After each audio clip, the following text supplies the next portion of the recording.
Students, তোমরা অনেকেই প্রশ্ন করছো যে স্যার, আমি কি সায়েন্স নিয়ে পড়তে পারবো? আমার কি সায়েন্স নিয়ে এগোনো উচিত?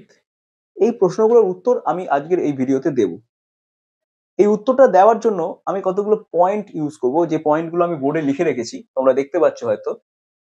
এই পয়েন্টগুলো আমি যখন ব্যাখ্যা করে দেব, এই ব্যাখ্যা শুনে এবং এই পয়েন্টে যে কথাগুলো বলা আছে সেই কথাগুলো যদি তুমি নিজের উপর প্রয়োগ করো এবং তার উত্তর কি পাচ্ছ, তার উপর নির্ভর করে তুমি ঠিক করতে পারবে যে তুমি সায়েন্স নিয়ে এগোবে না এগোবে না। আমার প্রথম পয়েন্ট হচ্ছে, ম্যাথ, ফিজিক্যাল সায়েন্স তোমার ভালো লাগে কি? এবং তুমি ভালো লাগলেই হবে না, তুমি রেগুলার কিরকম মার্কস সেই এক্সামগুলোতে স্কোর করেছো।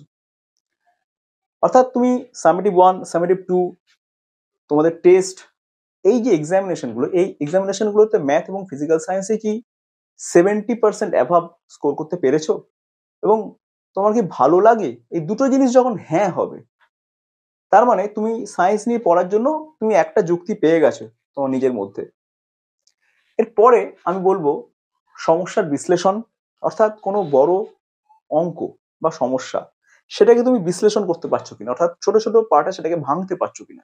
শুধু তাই নয়, সেটা সমাধান, আলটিমেটলি সেটা সমাধান করতে পারছো কি সেটা, এবং তোমার গণনা করার ক্ষমতা, অর্থাৎ তোমার মাইন্ড কতটা ক্যালকুলেশন করতে সক্ষম, তুমি কতটা ক্যালকুলেশন প্রিসাইজলি করতে পারো, নির্ভুলভাবে ক্যালকুলেশন করার ক্ষমতা তোমার আছে কি? তুমি ক্যালকুলেশন থেকে বিরক্ত হয়ে যাও না তো?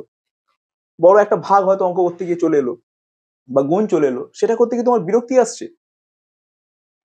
এই বিরক্তি এলে চলবে না, ক্যালকুলেশনকে ভয় পেলে চলবে না। অর্থাৎ তুমি সমস্যার বিশ্লেষণ করছো, কিন্তু অঙ্কে কাঁচা হওয়ার জন্য দেখা যাচ্ছে তুমি অঙ্কটা কষতে পারলে না শেষ পর্যন্ত, তাহলে চলবে না।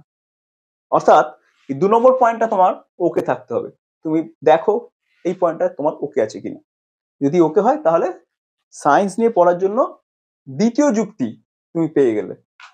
এরপর অভ্যাস, পরিশ্রম, নিয়মিত পড়াশোনা করার মানসিকতা, এটা খুবই দরকার। এটা না হলে কিন্তু হবেই না। সায়েন্স ভালো লাগছে, তোমার এবিলিটি আছে, ক্যালকুলেশন করার এবিলিটি তোমার আছে, কিন্তু তুমি পরিশ্রম করছো না, তুমি অভ্যাস করছো না, তাহলে কিন্তু চলবে না।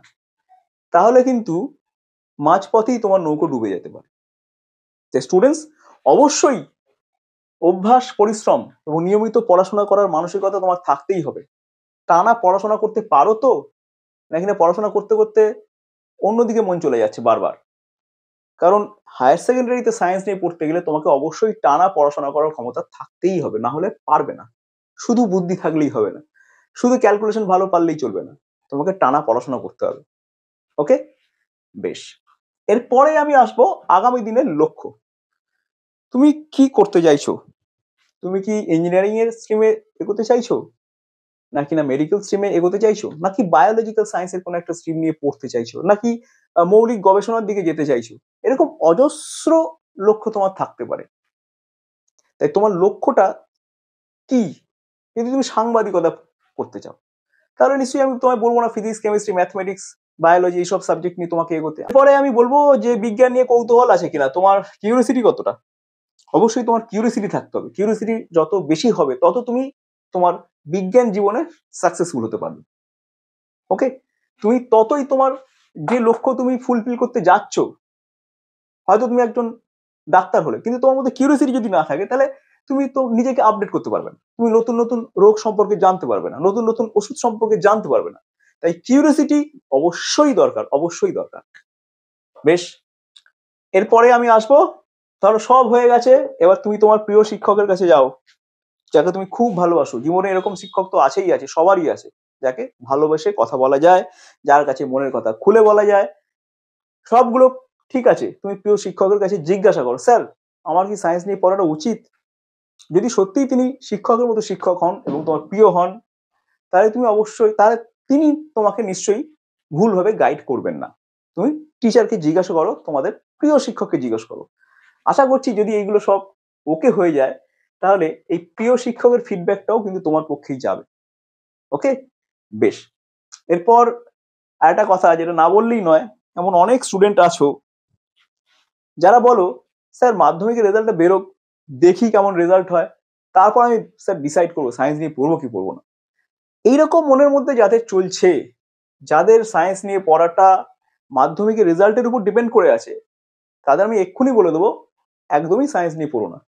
সায়েন্স নিয়ে যারা পড়বে বলে ঠিক করে আছে তারা ছোটবেলা থেকেই সায়েন্স ওরিয়েন্টেড, হয়তো 8-9 থেকে সে ঠিক করে নিয়েছে যে হায়ার সেকেন্ডারিতে আমি সায়েন্স নিয়েই পড়বো। স্টুডেন্টস, যদি কারো মাথায় চিন্তা ঘোরে যে মাধ্যমিকের রেজাল্টের দেখি তারপরে এগোবো, তোমাকে বলে দিচ্ছি দেখে তারপরে এগোতে যখন তুমি যাবে তোমার আগে অনেক দূর এগিয়ে যাবে।